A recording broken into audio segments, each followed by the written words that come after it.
makes it 4 goals to nil in favor of Goa.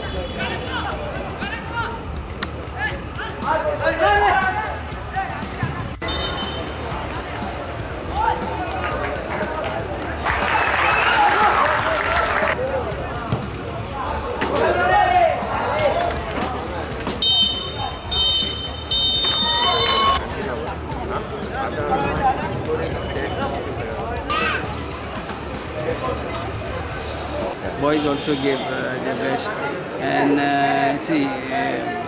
most of the playing on this field is also tough, you know, this thing.